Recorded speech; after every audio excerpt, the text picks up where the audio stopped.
Hey, this is Dirk Nowitzki, and you listen to the Mavs Step Back podcast.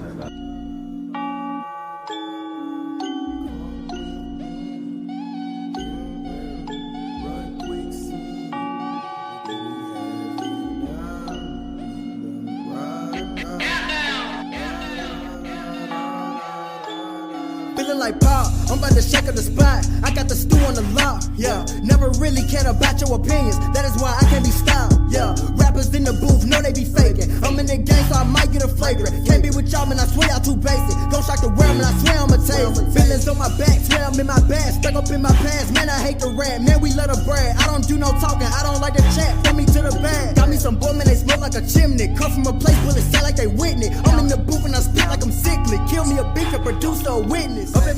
Welcome back to another edition of the Step Back, everybody. I'm your host, Dalton Trigg. I'm joined as always by my co-host and DallasBasketball.com colleague, Matt Galatson. As you heard there at the beginning, that's not our actual intro, but it is one of the new tracks from our guy Drew Pock's new EP. It's called Hail Mary 3. Name of his new EP is Long Story Short. It's out on Audio Mac right now. You can look him up. Again, that's Drew Pock. Or when you get to Audio Mac, you can look him up by ADBJ1. But again, he's got 4 songs on the EP, new music. Everything he does is terrific, in my opinion. He keeps getting better, and we're trying our best to get this guy more and more exposure. So if you like hip-hop, if you like rap, head over to his page on Audio Mac and show him some support. Yeah, no, it's really good. I love it. I'm going to buy a copy as soon as I can. He's got hard copies now, and he'll probably be trying to get those out as soon as he can. But ever since I heard the first intro he did for us, I was like, wow, man, this kid's really talented. And everything, you're right, like literally everything he does just keeps getting better and better. The more exposure and experience he gets, the better he's going to get. So it's been really fun watching him kind of grow his brand.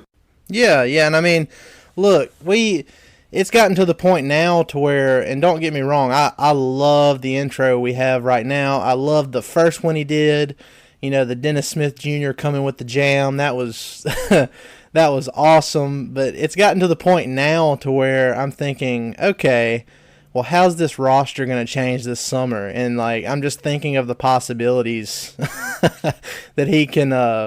Drew, we might need another intro. Keep that on your burner. Keep thinking about it. We've talked about it. I told him just wait till after free agency, and we'll see where it goes. But yeah, again, like Matt said, he's actually got physical copies of his EP out right now.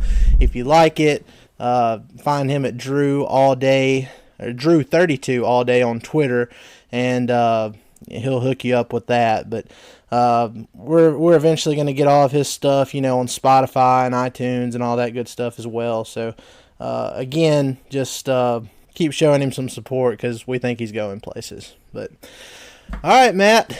Not too much going on in the Mavs world, other than the lottery. We're on officially less than a week countdown until we get to the lottery on Tuesday night. We got 1, 2, 3, 4. We got 4 more full days until we get there. And, I mean, I'm pretty excited about it. I mean, I'm not getting my hopes too high, but I just, again, like we've been saying all along, I get a good feeling about it. Well, share your energy with us, Mavs Nation. We need it. Right. Just like Goku and the Spirit Bomb, man. That's what we need to be doing right now. Yeah, I'm not too hopeful, but you never know. We'll see how it goes. By the way, this is off subject, but did you know it's actually Goku Day? For real? Yeah. June 9th in Japan is Goku Day. I just saw that on Twitter a while ago.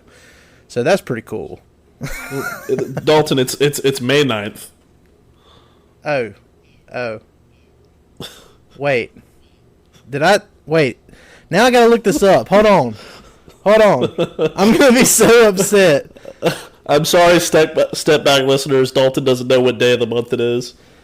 Oh, I'm getting ahead of or month. I want to get to the draft and free agency so bad. Okay, no, it was my goof. It was Star Wars Day recently. Okay, no. May 9th is Goku Day. That was my blooper. I said June. I jumped the gun. I'm okay with that. I was going to be upset if Goku Day was actually June 9th, and I got ahead of myself a month. But anyway. Well, now that we know what month it is and what day it is, that's awesome. It gives us good energy for the lottery coming up. Yeah, and as we've mentioned before, Cynthia Marshall's going to be there for the Mavs on stage, and we're hoping she comes through for us. But anyway, guys, for the majority of this pod, we're just going to, answer a bunch of y'all's questions. We've been wanting to do this for a while, and, it's one of those weeks where, there's not many rumors going on or anything like that. We can just, sit down here and discuss all the questions you have and answer them as best we can. So, Matt, I'm going to start with this one since we've already talked about Goku Day. Preston Simmons, he asked this one, he said for Dalton, so I'm going to go ahead and just answer this one first. But he asked me, who do I like better, Goku or Vegeta? And to me, this is like I don't have any kids, obviously, not yet at least. But to me, it's like if you have a parent with multiple children and you ask them which one they like better. That's kind of like what this feels like to me. Because I like both characters a lot. Grew up on DBZ, and I don't know. I guess I'd lean Goku just because he's so likable, and he's the one that you start out liking, and Vegeta just kind of grows on you the rest of the way. But it's really tough. Am I allowed to answer this one too? Yeah, even though it was for you. You know what? Go ahead. Well, okay. I think my favorite's always been Vegeta because I feel like he has the best character development throughout the entire series. He goes from being super evil and terrible to, one of the most completely well-rounded and, developed characters on the entire show. And he's also kind of a dick and an anti-hero, and I like that. I've always been kind of an anti-hero guy. You know who else who else you just described too? Myself? Piccolo. No, Piccolo. Yeah, no, that's true. He's good too. Those are actually, both of those guys really are great characters. But, I always cheer for Vegeta too because he's never gotten his big moment where he saves the day. He's tried before and it hasn't worked out, and but eventually, hopefully, he'll get it. He did have that moment within, guys, if you're not a fan of Dragon Ball Z, just bear with us while we nerd out for a second here. But he did have that moment in the Cell saga, before it was the original androids that came out. He had his moment where he, burst onto the scene, and it was the first time he had become Super Saiyan and all that. So that was a good moment for him, but I get what you're saying. He's never had the final triumph. Well, that's the thing is he's had it, and then they used time travel and they erased it. He was about to kill Frieza in that movie, and then they did a reverse time thing and he couldn't do it. And it pissed me off so much. It's just give him that moment. Just one time. And they keep taking it away from him. It's bullshit. But yeah. Anyway, we won't keep going on this because Preston, there's 5 people who listen to us who probably know what we're talking about. I think there's more than that. I think the Mavs DBZ mashup community is a fun one on Twitter. So shout out to you guys. Shout out to Preston for that. That kind of stuff makes it fun. But Anyway, we'll move on to actual Mavs topics now. You know, a lot of you replied to us and wanted us to answer these questions. We'll start with Dirk Nowitzki. He said, as much as we all love DP, aren't we a little worried about the idea of him being in our starting five, and the idea of relying on a 7'3" guy coming off a serious knee injury to be our anchor down low? Shouldn't a defensive center be the main focus? Matt? Yes, I think that there's legitimate concern there. I don't think Dwight Powell's a starting caliber player, first of all. But, he's not a great rebounder. Neither is KP, so I'd like to have someone in there who could protect the rim better and get after on the boards. And I think that's and there's another question that we'll get to later maybe that kind of goes along the same lines of what's more important to what the team's looking for right now. Yeah. And I think that you can't really prioritize that over anything else because they have so many holes. And that's one of the reasons I'm so hesitant on the Kemba thing. I know we won't get into that whole thing, but I think this team needs more than just one or two things. I think it needs 5 or 6 different things. Yeah. So, well, I mean, to answer the last part of his question, shouldn't a defensive center be the main focus? I don't think so. I mean, I think it's definitely something they need to address. If KP isn't what we think he is. Now, if KP comes back and he's 100% and he's fine, he's added muscle and everything, which, just looking at him, the videos of him on the practice court and all that, just he looks like he's a lot bigger than what he was before the injury. So he's definitely been in the weight room.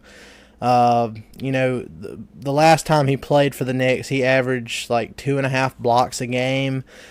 So he's definitely capable. He's a good rim protector. The rebounds are, iffy. He still gets, I believe, 6 or 7 a game. I think it was 7 a game. So, I mean, I don't know. I don't think that's the biggest or the main focus. And the thing with Dwight Powell is we talk a lot about fit. That's what we argued a lot. We went back and forth on Kemba Walker last week. But, with Dwight Powell, he's not the best player in the world. But offensively, you can see how he would be a really intriguing fit next to Porzingis, if Porzingis plays the 5. So, no, I don't think a defensive center should be the main focus, but yes, they should address that at some point. But it's not a must. I want them to focus on shooting, scoring, and then we can figure out the defensive stuff later. Yeah, that's fair. But we'll move on from that. The next one, this is from Raphael. He says, well, Matt, I think I'm going to let you read this one. You want to read it? Sure. We'll just alternate reading questions. How about that? All right. What do you think we need to target most in free agency? Another ball carrier. Zeke. Zeke would be nice. I don't know who else is a free agent. Sorry, Raphael. I had to. A rebounder or a 3-and-D, and do you think Rick can turn Justin Jackson into a serviceable 3-and-D if we go after the other two positions? And by ball carrier, we're assuming he means playmaker, point guard type. Right. And I mean, look, obviously, the answer needs to be 3-and-D out of those choices, right? That's what you like the most. Like say the Mavs were able to land Klay Thompson as their pipe dream free agent this summer. That's, to me, that would be ideal. Obviously, you have Kevin Durant and Kawhi, but I mean, I'm just saying like a true 3-and-D that's not going to be the guy. He's like perfect for that. So I'd go with the 3-and-D player over the second ball handler or the rebounder. But again, like we discussed last week, if they do decide to go all out for Kemba and they end up getting Kemba, they can make that work. And to the second part of that question, I absolutely think that Rick can turn Justin Jackson into a serviceable 3-and-D guy. I've said this before. I think he's more like a 7th, 8th kind of guy on a roster, but that doesn't mean he's not good. He showed glimpses towards the end of the season. How well he could shoot the three. On defense, he's so long. He can test I don't know, Matt, I don't know if you noticed this or not, but some of those games that, were blowouts and some of those games that didn't matter, I found myself just watching Justin Jackson on individual possessions, and he doesn't give anybody space. Like, he contests until the very last second. He'll avoid fouling people, shooting jump shots. He's really good at contesting shots, and he's really long, and more times than not it bothers his opponent. So yes, I think that he could be a key guy going forward. I have a lot of faith in Rick Carlisle, continuing to develop him. I think he's going to be a good piece for the Mavs going forward the next 2 to 3 years.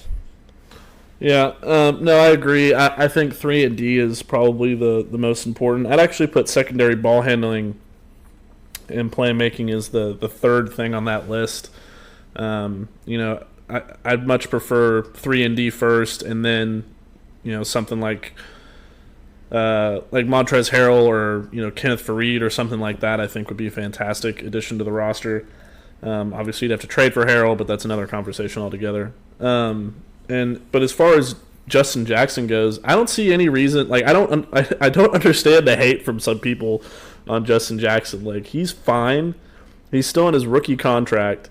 I think he has way more potential to be not only a better defender but a better offensive player than Dorian Finney-Smith. Absolutely.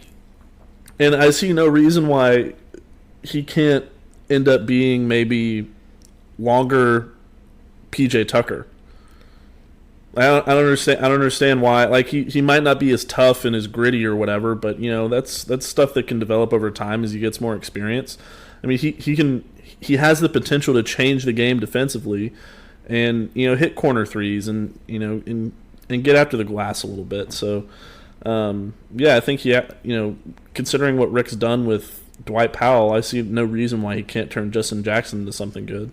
Well, and I'll say this, and like most of before I came over to DallasBasketball.com, I used to do a lot of stuff over at Mavs Moneyball, and those guys like to give me a hard time when I when I latch on to certain players. So I think most of the the negative stuff about Justin Jackson is mainly coming from those guys, and I can't tell if it's legitimate or if they're just trying to be a contrarian to what I think. So I don't know, but I agree. I think Justin Jackson, he's going to be a really good piece off the bench, and he's still young. He's still on his rookie contract.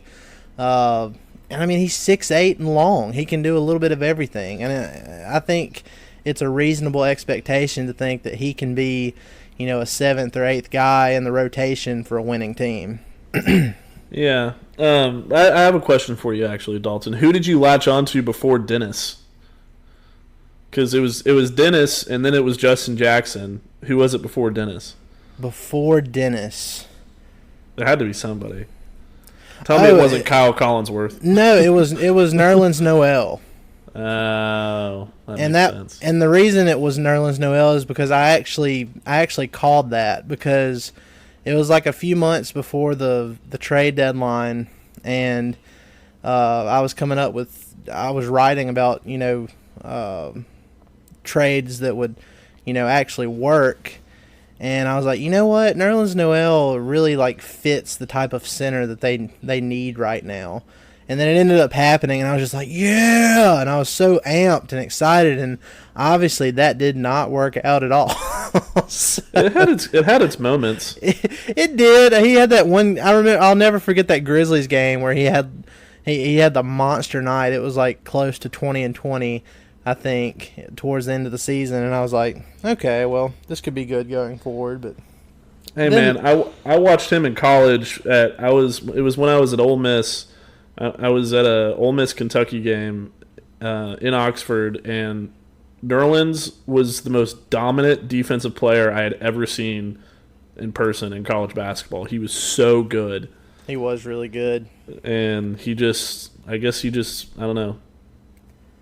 I don't know what happened to him. Too many hot dogs, I guess. Yeah, too many distractions. He just couldn't really get it together. I mean, his first mistake was turning down a 4-year, $70 million contract from the Mavs, which in hindsight, like, thank God, Thank right? God.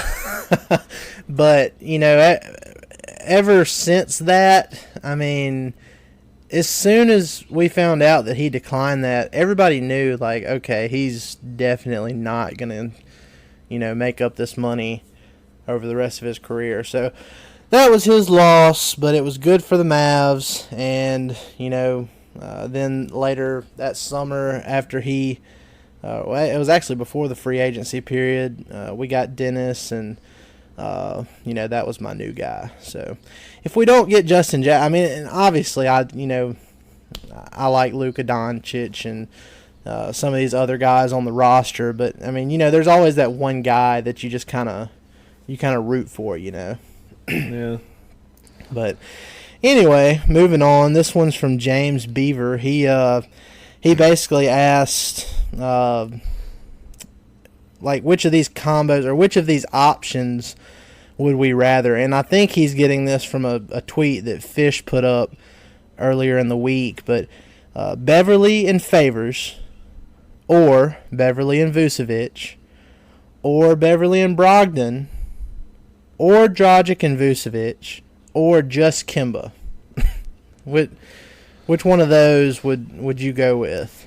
Man,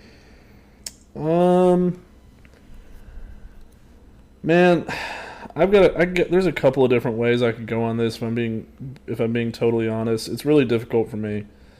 We all know my fascination with Dragic. Yeah. And having him, so immediately like the Dragic and Vucevic combination kind of pops out at me. I think that's, them paired with KP and Luka makes a really, really, really fun offensive team. But man, I don't know. I would have to lean, I think, Beverly and Brogdon. Well, obviously, I've really latched on to this Kemba idea because, when you've got a guy like that's, I mean, let's call it how it is. Despite his team situation, the guy's a superstar. He's performed at that high of a level for such a long period of time that, I mean, that's what he is. He's not big, but I mean, he's shown us that it doesn't matter because of how he's able to score. Now, as far as overall team success goes, it matters if you don't surround him with the right players. But again, I don't think that's going to be as big of an issue in Dallas, than what it's been in Charlotte. So I'm still going to keep him as my first option. But under that, like if they can't land the bigger name there, I'm probably like you. I'm probably going to go with Beverly and Brogdon because, like I mentioned earlier, Dwight Powell, he's such a nice fit offensively with Porzingis because he's such an elite rim runner. He can set screens. He's a good roll man. He's an elite roll man when it comes to that. Now, again, defense is lacking, and his arms just aren't quite long enough to for him to excel on that end. But if we're just talking offense, and we have Porzingis at the 5, and he's blocking shots, and he's able to hold his own against bigger guys and all that, I think Beverly and Brogdon would be very intriguing because that's 2+ defenders. That's 2 good 3-point shooters. And it's doable in my opinion, especially with, Brogdon having the foot issues, or was it his Achilles? It was one of the. It was a lower leg thing. I don't think it was an Achilles, but yeah, it held him out of the first round, and he played in the Bucks clincher against the Celtics the other night, first game of the playoffs. But I think that would be doable. And I mean, obviously, a guy like Favors, if you're looking at getting a defensive center that has some offensive game too, he's kind of like an underrated third tier guy. But I mean, there's no guarantee that he's even going to be on the market. I'm pretty sure he has a team option, so it's not even up to him. But yeah, that's who I'd go with is Kemba first. If that doesn't work and they want to split the cap space between multiple players, and those are the options that James gave to us there, I'm going Beverly and Brogdon. I think the term superstar for Kemba is a little correct. Yeah, I don't know about that. You Incorrect. think it's correct? I think that's a little much. But I also, in my defense, I think there's very few real superstars in the NBA. Like I'm a lot more conservative using that word than most people. But I can see where you're coming from with the Beverly and Brogdon thing. The only problem I have with the scenario that you laid out is the Dwight Powell being a starter thing. I just really think if Dwight Powell is a starter, the Mavericks are in big trouble. I think he's great as a reserve player with the second unit with Maxey, and I think he and Maxey go really well off each other. And I think that second group has real good chemistry, and I wouldn't want to break that up. But that's just me. Well, he can still be staggered, with Maxey if it comes down to it. I mean, obviously, if everything goes according to plan, then I mean, yeah, you don't have Dwight Powell starting, to begin the season. But if so, like I said, he's such a good fit next to Porzingis, or at least an interesting fit. It should work. It wouldn't be the end of the world, especially depending on how you fill those other two starter positions. So if you get some plus defenders shuffled in there with Powell starting, then it's not as bad. But I definitely get your concern there. But anyway, we can move on to the next one if you want to, and we'll just keep rolling. I'm gonna skip the next one because we've pretty much already answered it. But so after that, from Andres W, supposing KP is healthy, who is the number one guy in clutch time, him or Luka? I think this is a pretty easy answer, but yeah, definitely Luka. Now, and the reason it's definitely Luka, and it really depends on how much time is left too, because I mean, if there's enough time, he's so quick at finding these amazing passing lanes and getting the ball to players that he could even pass it to Porzingis, for the game-winning shot or something. But I think you definitely have to get the ball in Luka's hands regardless, whether it's him taking the final shot or making one of those last-second decisions. Yeah, Luka's just so cold-blooded, man. I don't think there's anybody else on the roster that I'd rather have, the ball in their hands. It's everything he's done so far has already been so incredible. I mean, I'm sure there'll be moments when he's covered and, KP kind of has to make a play or somebody else has to make a play. But, if the play goes how they draw it up, coming out of a timeout or whatever the situation, you better believe that Rick Carlisle's going to want the ball in Luka's hands. So, right. I mean, it's pretty easy to me. I mean, he's just got that gene, man. Yeah, and I mean, there's really nothing more I can add to that. I just know I definitely want it in Luka's hands, and then whatever happens from there, we can live with it because he's already shown us as a rookie that he's more than capable of taking and making the big shot, and he's got some pretty good court vision too. And that's an understatement. So, Moving on, this is Mark Muntine. Hope I said that right, Mark. But he said, what would a salary dump of Courtney Lee cost? Would this year's second-round pick be enough? Matt, I'll let you go first. So, what is he asking if we could get rid of Courtney Lee's salary for a second-round pick? Yes. So, like, instead of waiving him, if we wanted to get Courtney Lee's full, I think it's 12 and a half, almost $13 million off the books, what would it take to shed him completely? I have no idea. I don't think anybody really wants that.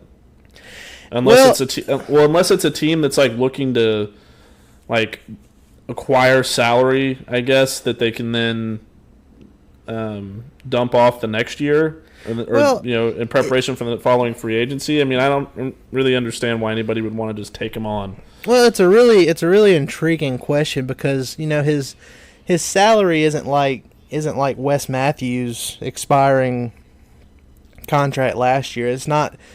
I mean, yeah, it's way too much, but it's not like overwhelming. It's just it's $13 million. So and the Mavs have a really high second round pick. They have pick number 37 this year. So with him being on an expiring deal, yeah, I mean I could see that. I could see somebody taking Courtney Lee's contract just into their salary space for that second round pick. So I don't think it's going to happen, but I think it's a possibility. I could see somebody biting on that and then trying to use Courtney Lee as a trade chip further into the season. Well, another thing that might end up happening is that the Mavericks use him in a sign and trade situation this summer when they try to acquire a big time free agent. If they need to use his salary to kind of match things up better or whatever, that's a possibility too. But yeah. I don't know. It's interesting. I think the most likely scenario is end up stretching him, but again, I can't stress this enough. I'm not a cap expert, so. Speaking of cap experts, we really need to get David Lillard to come on the pod. I talked to him the other day about the trade exception stuff, and we literally talked on the phone for like 40 minutes straight. And my head, like it was about to explode because he has so much knowledge about that kind of stuff. It's almost overwhelming, but it's really good to get an explanation of all that stuff like that. We need to have him on sometime. We could do a whole episode with David Lillard. We really could. We need to do that soon. Maybe after the lottery's over. Yeah, he can get us fully prepared for free agency and exactly what the Mavs can do. So, well, guys, we're gonna continue answering your questions rather, and we got a lot to get to. But first, we're gonna take a quick break. Hang with us. We'll be right back.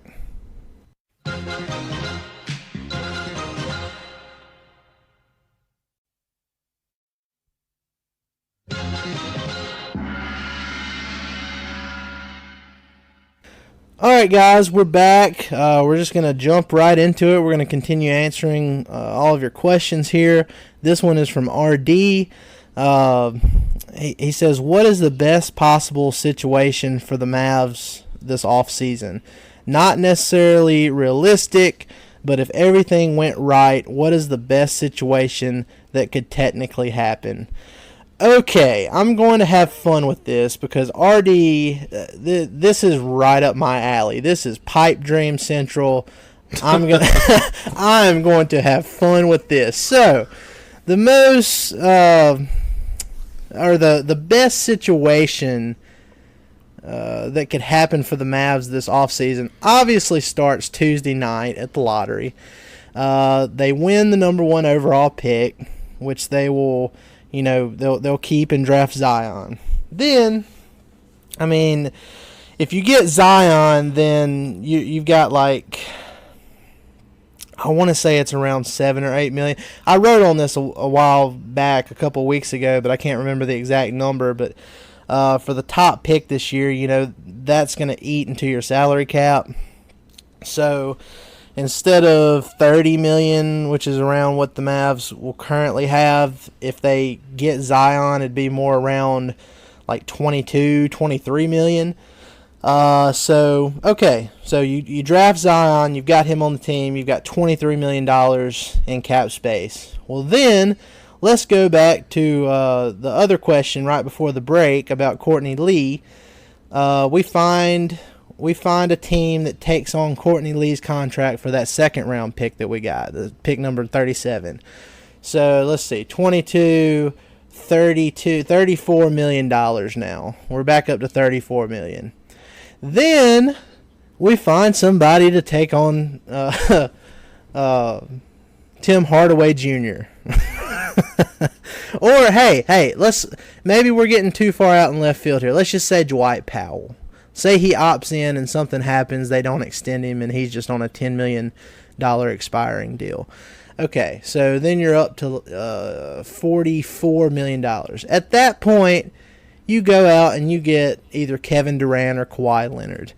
And then you're automatically, championship contender going into next season. So that's a lot. I prefer Kawhi in that scenario, for the record. Well, I mean, either you can't go wrong when you're talking about these guys. But, yeah, I mean, he's the no, you can't even say he's the better defender, really, because Kevin Durant, he's kind of underrated. He's been in the Defensive Player of the Year conversation the past couple seasons. But anyway, RD, that is my best case scenario for the Mavs this summer. And again, you mentioned that it didn't have to be necessarily realistic, but that's my thinking on it. Okay, is it my turn now? Matt. It is your turn, Matt, and please have a little fun. Let yourself go. Dream a little bit. Okay. Obviously, they win the lottery. They draft Zion. So then you have your three-man core of Luka, Zion, and KP. And then my next move is the Clippers decide, you know what, we really need to kind of break things up a little bit, get some flexibility going forward into the future maybe. We need to make some changes. So then they decide, yeah, sure, we'll take Courtney Lee and a second-round pick for Montrezl Harrell. So then you've got, as your starting lineup so far, you've got Luka and Zion and KP and Montrez. And then, so how much cap space does that give you left? Let's see. So it's the $7 million. It's the $7 million for Zion, and then you actually gain $6 million with the Montrez thing. Right. So that puts you pretty much back right at $30 million, right? Right. Right at $29-30 million. So then you go out and Klay Thompson decides, you know what? I'm really tired of being here in Golden State. I want to go somewhere where there's no state income tax and it's right at the center of the country, and it's like a real bougie city where I can spend all my money but still kind of relax and be kind of a pothead. And I think Dallas is a place for me. So then, like I said, Klay Thompson signs for about 30. Not a full max, but 30. And I don't know. This is really hard because I'm trying to make it kind of realistic, but also it said doesn't necessarily have to be realistic. No. I mean, RD was very specific there. He said it didn't have to be very realistic. So maybe how about this? He made the mistake of giving me the green light, and I am all for it. But anyway, go ahead. How about this? Instead of Courtney Lee, they move they do a sign and trade with Golden State, where you trade Tim Hardaway Jr. and a pick yes. for Klay Thompson, just so they can have that outside shooter, and that makes that a little bit more possible. Man, we are getting into some 2K My League trade override kind of stuff here. And the cherry on top, is Goran Dragic decides, you know what? I want contractual stability over a bunch of money, and I'm going to opt out of my deal of 1 year, $19 million. That doesn't necessarily guarantee me a decent deal going forward after that year, depending on what happens. And I'm going to sign the 3-year MLE deal with the Mavericks. That's going to pay me $30 million over 3 years instead of $19 million in 1 year. And he's going to be part of that, that unit off the bench that him and Jalen Brunson and whoever else fills out that bench unit. And I think, it's a pretty good team. Your starting lineups, Luka and Clay and Zion and KP and Montrezl Harrell, and you're pulling down banners. Right. Yeah, look, my head's starting to hurt, so we're gonna move on. But thank you, RD, for that. That was that was a lot of fun. But now my head's starting to hurt a little bit. Yeah, that was a little extreme. Okay. So look, hold on. Before we get to this, you can read the next question off. But before this, I just want to, and just bear with me. We're not even going to spend like 5 minutes on this. But before I get to my point, what do you think of Damian? Like, if Damian Lillard was to be a Maverick, what would you think about that? I love Dame. Dame is my guy. Okay. Well, I'm kind of springing this on you here, but I was just thinking about it in my head. I was like, you know what? I'm going to go to Basketball Reference, and I'm going to put Kemba Walker and Damian Lillard in the player comparison finder. And wouldn't you know it, it is near identical. I mean, I'm going to send this to you in a little bit, and you can look over it. But, it's just the perception of Kemba being on a bad team and, not being the biggest guy, which, Dame, he's not the biggest guy either. But he's 2 inches taller. I mean, he's listed as 2 inches taller, but it's like Kemba being 6'1". He doesn't look like he's 6'1". Dame doesn't look like he's 6'3". Come on. But just saying. But I'm just saying, I'm going to send you this, and it is crazy. They're identical players. Okay. So here's my argument. You would like Dame on the Mavs, but you don't like Kemba Walker on the Mavs, but they're essentially the same player. Okay, anyway. Here's my thing.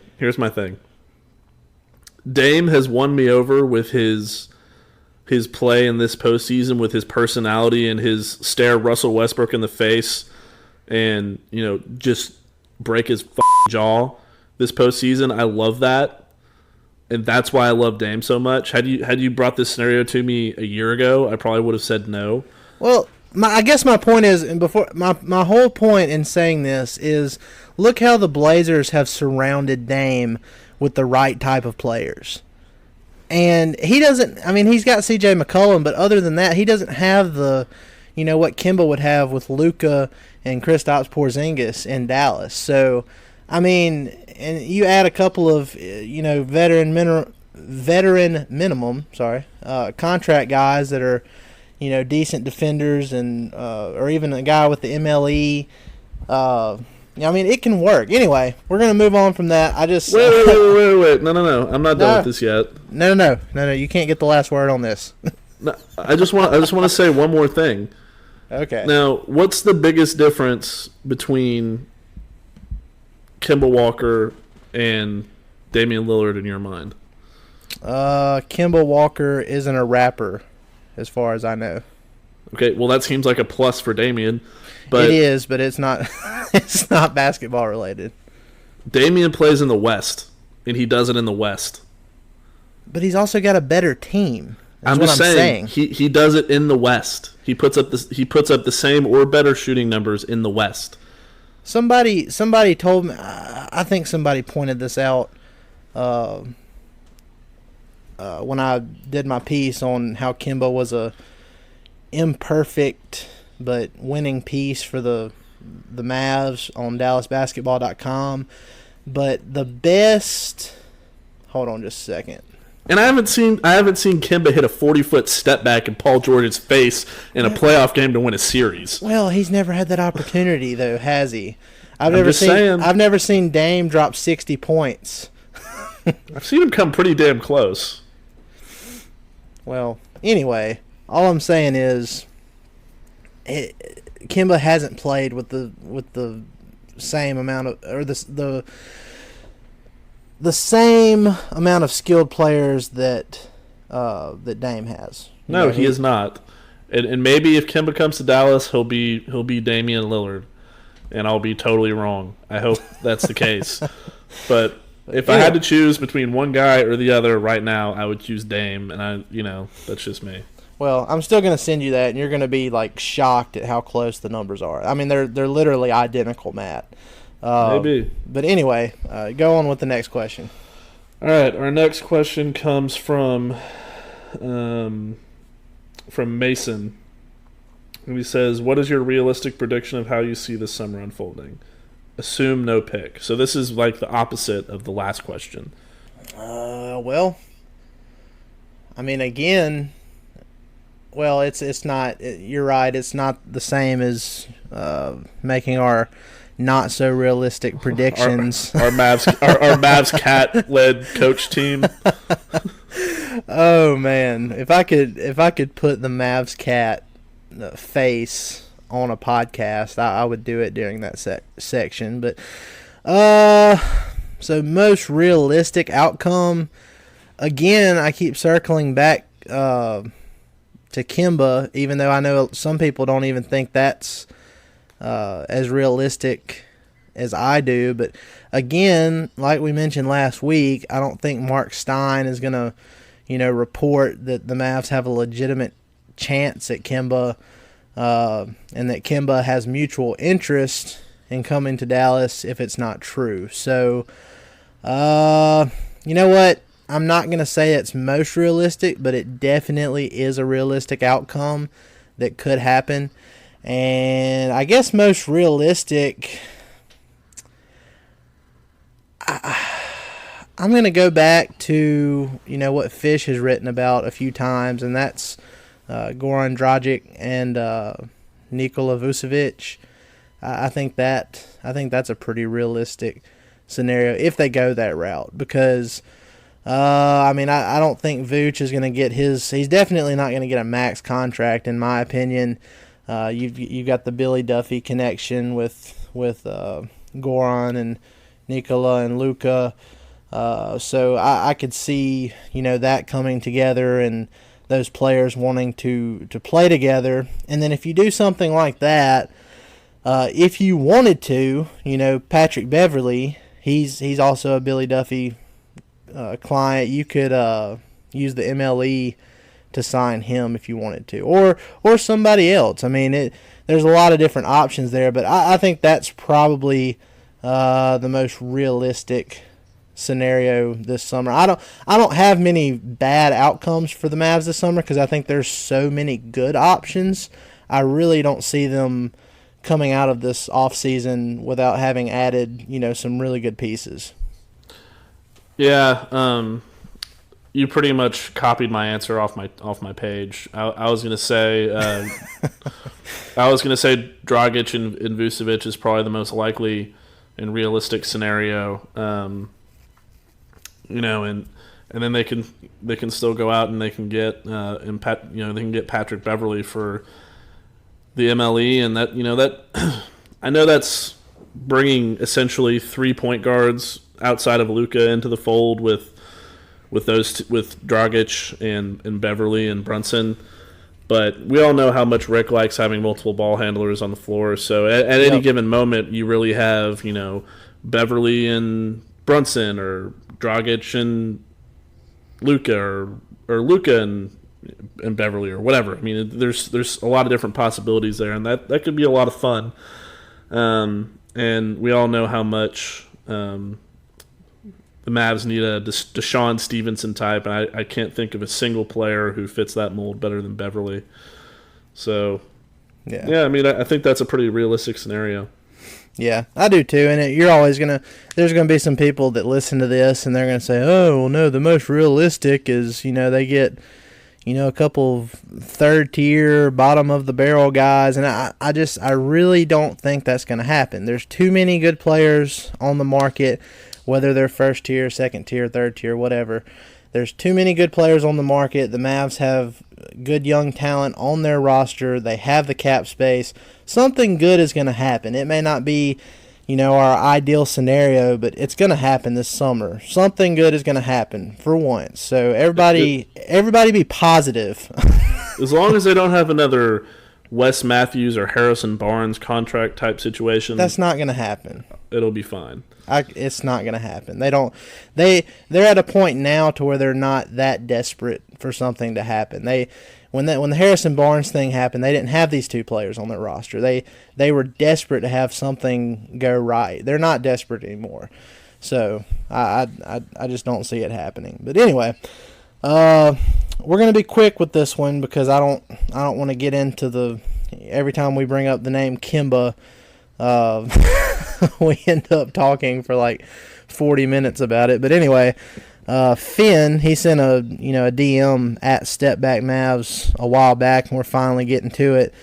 But he said, at what point does overpaying for Brogdon versus just going for Kemba no longer make sense? Kemba is only 2.5 years older and far more effective. Same argument for Dragic at $19 million for 1 year versus Kemba he put $25 to $30 million a year. Kemba will cost more than that. Well, it's not going to cost much more than that because his max, the most we can give him is $32 million a year. Well, so that's what he'll get then. Yeah. So I mean, I agree with that.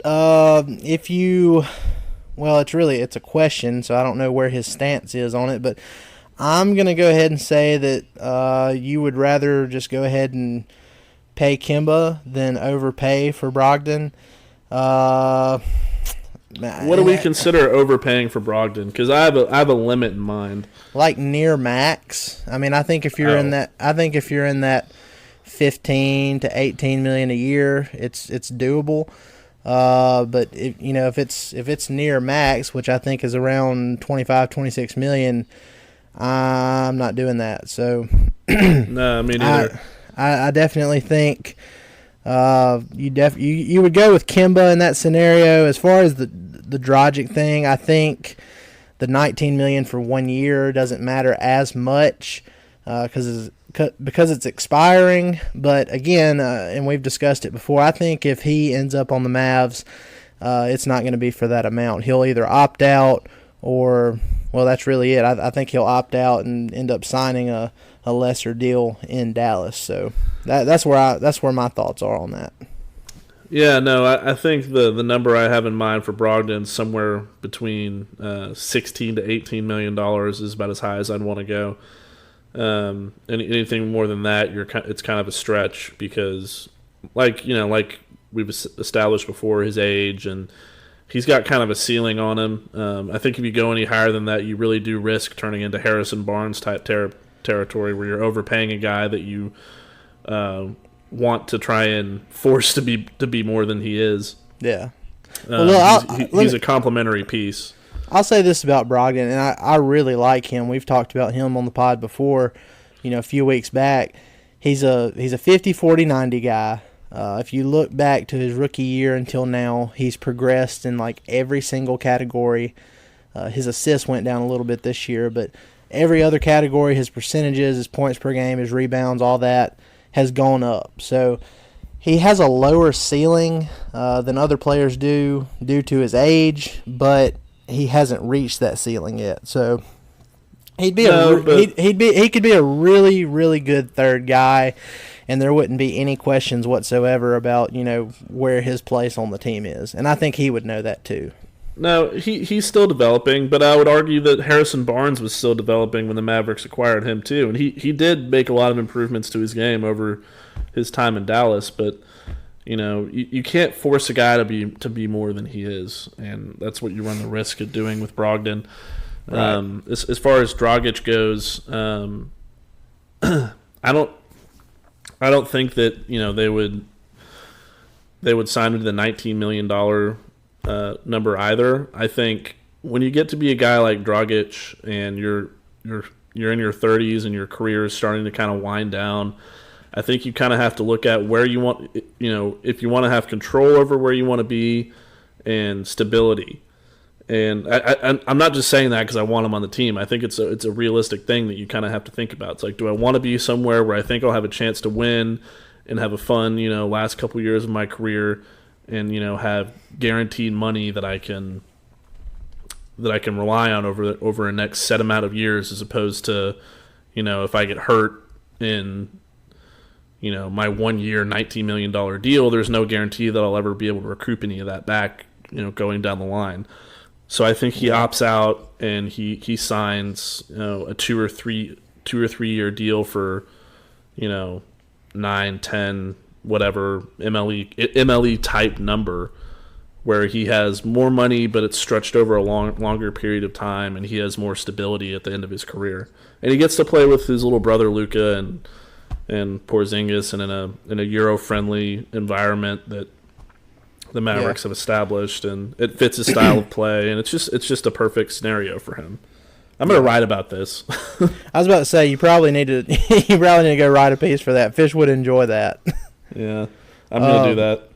Tyler, make me a graphic.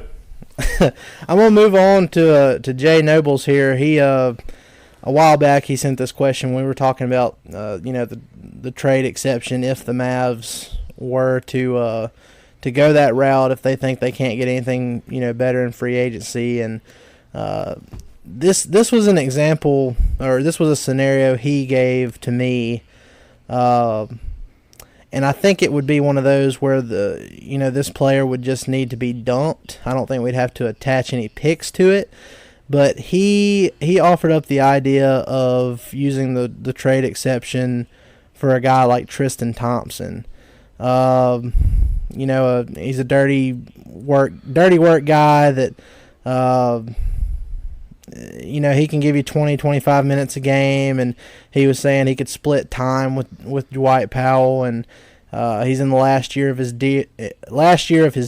So that was a trade exception scenario given by him. And I mean, in my opinion, when Tristan Thompson is healthy, I think, the rebounding he brings, especially his offensive boards, I think that would really be a big help. But I also think there's so many more there's a lot more better scenarios out there for the Mavs that would keep them from pulling the trigger on something like that. The idea of Tristan Thompson in Dallas makes me want to puke. You still have Lamar Odom PTSD. Yeah, that whole dynamic just freaks me out. But like I said, I mean, it's obviously not going to be your first choice by any means, but I mean, if we're just looking at it specifically from the standpoint, okay, the Mavs are going to use the trade exception, and they don't want to attach a pick to it or something. They just want to bring a player in with the trade exception. I mean, you could do worse than Tristan Thompson. Yeah, but you could also do better. I'd argue that Dragic is a better option than Tristan Thompson with the trade exception. Well, but I like that. Tristan Thompson is just that's too much Kardashian, too much. I can't. Well, I understand your reservations there, and again, it's just something that got brought up. And Jay Nobles, we appreciate that. Keep sending them over to us, and we'll get to it in a more timely manner next time. But okay. I mean, that's pretty much it. I mean, I don't have any other. The only ones that we didn't answer were some questions that we had already talked about in the past. So I don't know. Yeah. I think that's it. I did find one more that somebody actually used the hashtag like they were supposed to. So I feel like we should reward them for that. Okay. All right. Hit it. Samir Musa Where do you rank Tobias Harris and Julius Randle for Mavs free agents, and how good of a shot do you think we have at getting one of them if Kemba/Middleton don't come?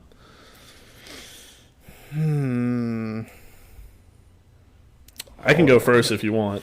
Yeah, go ahead. I'm going to ponder on this for a second.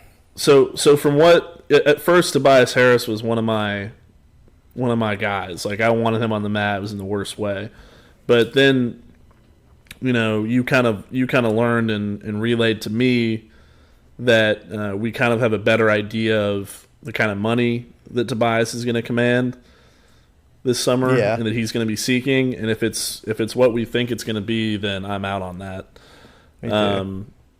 Julius Randle, another guy that we've talked about in the past, and I know people like Mike Bassick and others. Me and you talked about this the other day too.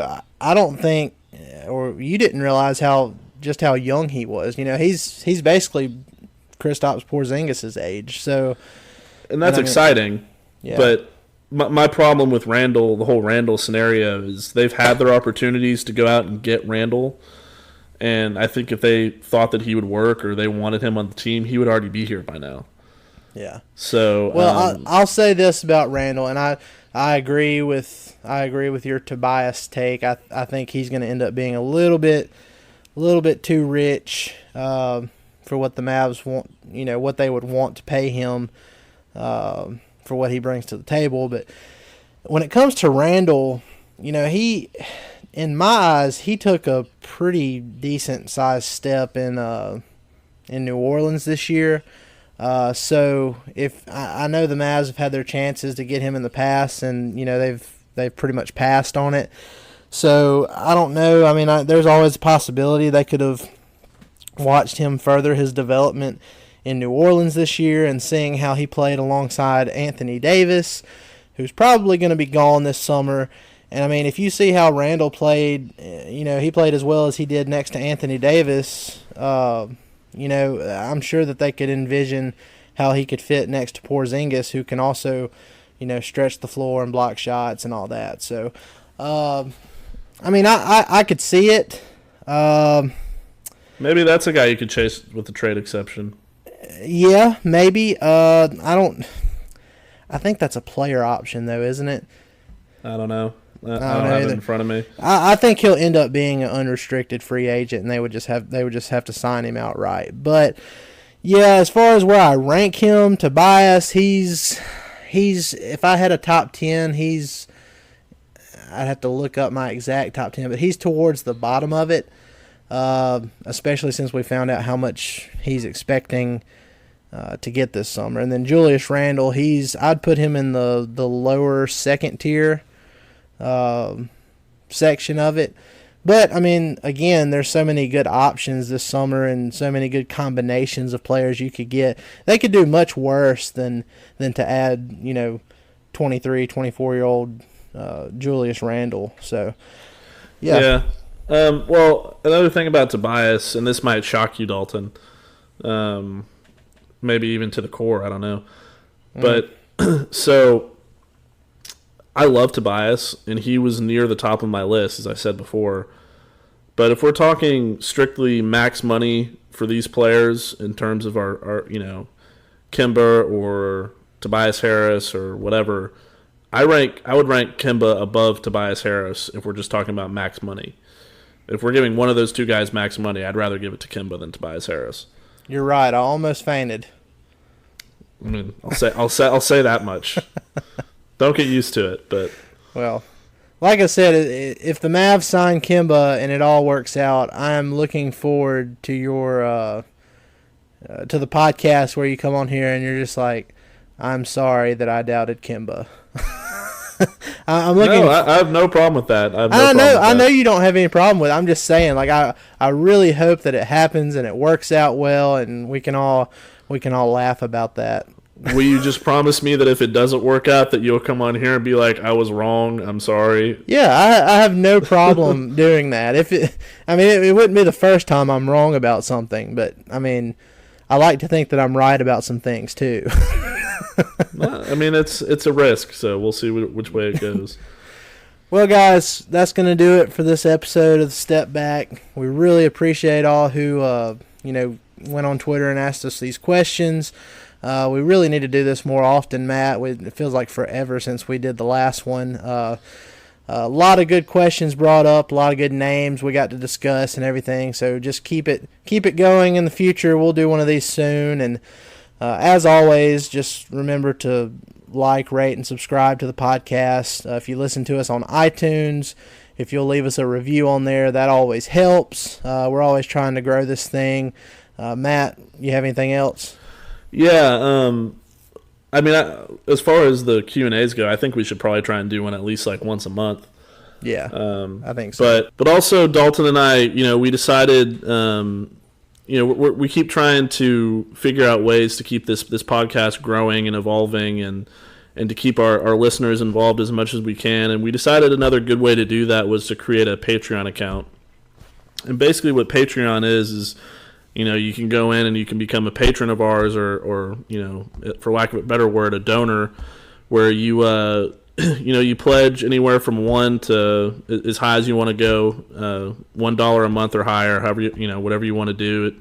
It's not a requirement or anything, and we don't have any special benefits for you yet that we can think of. We might come up with some in the future, but as right now, it just all it really does is it goes towards helping us out and making sure that we can keep doing this and bringing you the best content we possibly can on the podcast and all that good stuff. So if you want to go and check out our Patreon page, it's patreon.com/stepbackmavs. And, like I said, there's no requirements or anything, but we every dollar counts, and we really do appreciate it. Yeah. I think I speak for both of us when I say, we always had high expectations for this podcast when we started it in January to start off the new year, but I mean, it's really taken off, and it's been so much fun, and I can't believe we're closing in on 20 episodes already, and the support has been outstanding from all of you guys. And like Matt was saying, with the Patreon thing, nothing is required there. We just wanted to inform you of it. And if you feel like contributing anything, it's much appreciated. But again, we appreciate all the support you've given us to this point. Coming on every week, listening to us, and spreading the word, because we've seen our listeners go up every single week, and it's been a lot of fun, guys. We're going to continue to bring you the best Mavericks content we know how, both on the podcast and at DallasBasketball.com. So, guys, we appreciate it. We'll see you next week. We're going to do a podcast earlier than usual in the week because the lottery is on Tuesday night. We will be on here to give you an instant reaction to what happens in the lottery and if the Mavs keep their pick or not. So, guys, have a good weekend. We'll see you early next week. Have a good one. Champ, even still coming with the cannabis flow. The man's the best on the flow. I'm wild, but yeah, I'm the GOAT. This gang get cold. Yeah, you might need a coach. Your friends turn into your foe. But I'ma just roll. Gotta keep rolling your boat. Yeah, I swear I give them hope. I say I'm cleaner than the soap. This time of year proves who will really sink or float. For yeah, real. It's the Mavericks, all about action. Don't do no acting, no Samuel Jackson. Dirk at the ball, you know that it's magic. Post move deadly, yeah, get tragic. Yeah, it's the Mavericks, all about action. Don't do no acting, no Samuel Jackson. Dirk at the ball, you know that it's magic. Post move deadly, yeah, get tragic. In this game, it's a lot of grit, you know what I'm saying? Proves who has integrity. Late nights, early mornings, but we all want the trophy at the end of the day. And that's the beauty of this game, because at the end of the day, only the real gonna float, man, for real. You either sink or you float. Only the real gonna float.